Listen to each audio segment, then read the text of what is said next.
Сәлем достар, бүгін мен сіздерге Ташкент шайының қалай дайындалатынын көрсетемін.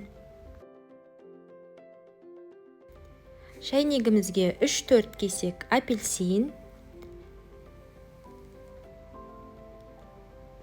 2-3 кесек лимон саламыз, мята, дәміне қарай науат және бал,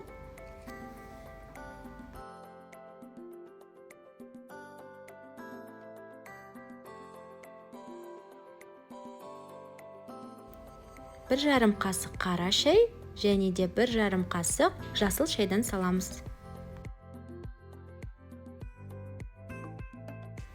Үстіне қайнап тұрған су құйып 5 минутке қойып қоямыз.